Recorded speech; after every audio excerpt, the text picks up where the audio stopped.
आपने अखिलेश यादव को, किस तरह की राजनीति अब इस पूरे मसले पर हो रही है, लेकिन आपको बता रहे हैं कि किस तरह से ये सत्संग वहां शमशान बन गया। सिलसिलेवार तरीके से हम आपको यहां पर बता रहे हैं कैसे ये हादसा हुआ और इस हादसे के बाद किस तरह के सवाल अब खड़े हो रहे हैं। 80,000 की ही इजाजत यहां पर थी, जो ये आयोजन किया गया था यहां पर सिर्फ 80,000 लोगों की यहां पर इजाजत दी गई थी। लेकिन सवाल यह है कि फिर लाखों लोग यहां पर कैसे जुट जाते हैं जब सिर्फ 80,000 की ही यहां पर परमिशन ली गई थी।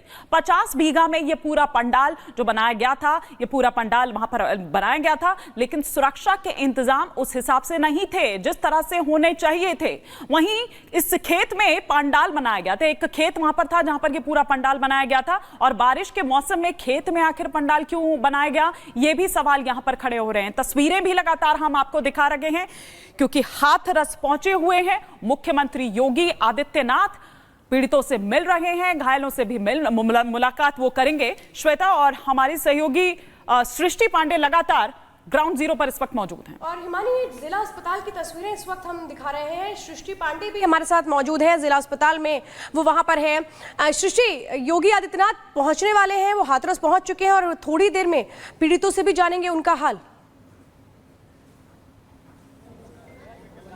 बिल्कुल श्वेता, जैसा आपने कहा, ठीक कहा कि हाथरस पहुंचे हैं सीएम, लेकिन थोड़ी ही देर में डिस्ट्रिक्ट हॉस्पिटल पहुंचेंगे जहां तैयारी पूरी है। आप तस्वीरें यहां पर देख पा रही हैं कि अलर्ट यहां पर जारी हो गया है और आरएलडी के कुछ नेता भी यहां पर पहुंचे हुए हैं, उनकी भी तस्वीरें यहां पर हम आपको दिखा रहे हैं। लेकिन कुछ ही देर के बाद में सीएम पहुंचेंगे क्योंकि अलर्ट हो चुका है। यहाँ पर जो पीड़ित हैं, माना जा रहा है कि जिन्हें भर्ती किया गया है एक वार्ड में, उन्हें एक साथ शिफ्ट किया गया है, उनसे मुलाकात करते हुए सीएम नजर आएंगे। इसी के साथ उनके परिजन हैं, उनसे भी सीएम योगी आदित्यनाथ मुलाकात करेंगे और मौके पर भी जाएंगे जिस तरीके की जानकारी मिल रही है, क्योंकि एफएसएल की टीम भी मौके पर मौजूद थी। लगातार तथ्य जुटाने की कोशिश की गई क्योंकि सीएम ने साफ कहा था कि अगर साजिश है या हादसा, दोनों ही एंगल से इस पूरे मामले की तफ्तीश हम करेंगे कि क्या भगदड़ मचवाई गई थी या फिर क्या स्थिति वहां पर पैदा हुई थी, किसकी लापरवाही थी, किस वजह से यह हादसा हुआ, अधिकारी अगर वहां मौजूद थे तो आखिरकार मामले का संज्ञान क्यों नहीं लिया गया, पुलिस प्रशासन उतना ज्यादा तादाद में वहां मौजूद क्यों नहीं था, अगर 2.5 लाख की संख्या में लोग पहुंचे हुए थे तो उतनी ज्यादा मुस्तैदी क्यों नहीं देखी गई,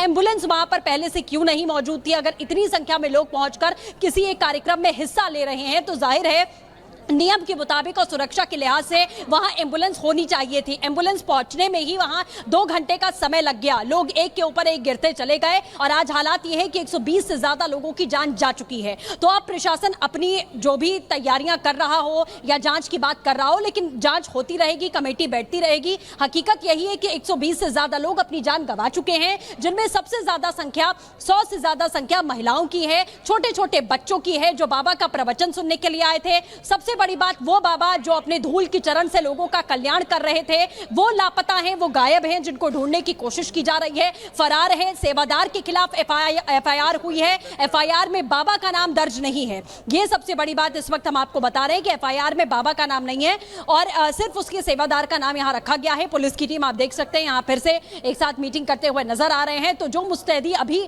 देखी जा रही है प्रशासन की, वो मुस्तैदी अगर कल देखी गई होती तो शायद हम सभी यहां खड़े होकर ये बातें अभी न कर रहे होते। सुबह से, कल रात से जो तस्वीरें हम यहां पर देख पा रहे हैं कि रोते बिलखते हुए जो परिजन यहां पर आ रहे हैं, बहुत सारे ऐसे लोग हैं जो अभी भी अपने परिजनों को ढूंढ रहे हैं। उनको यह भी नहीं पता कि उनके अपने अभी जीवित हैं या फिर उनका किसी अस्पताल में पोस्टमार्टम हो रहा है। ऐसे तमाम लोग इस हॉस्पिटल में देखे गए, ऐसे तमाम लोग आपको बता दें कि अलीगढ़ के अस्पताल में देखे गए, ऐसे तमाम लोग एटा में भी पहुंचे हैं जिन्हें नहीं पता कि उनके अपने कहां हैं। कोई चाहे बहुत सारे लोग ऐसे हैं जिनके भटक रहे हैं, जिस तरह से हमारी सहयोगी सृष्टि हमें यह जानकारी दे रही हैं। लेकिन सृष्टि, आपने अपनी बातों में कई सवाल उठाए और वाकई वो सवाल लाजमी है कि क्यों नहीं आखिर उस तरह के इंतजामात जो हैं वो किए गए थे, क्यों आखिर 2 घंटे की देरी से वहां पर एम्बुलेंस पहुंचती है और आयोजन के लिए जिस तरह की परमिशन ली गई थी उससे अलग, उससे इतर वहां पर जो नजारा है वो देखने को मिला। लेकिन प्रियंका इस वक्त कुछ अपडेट हम तक पहुंचा रही है। प्रियंका, क्या अपडेट इस वक्त आपके पास?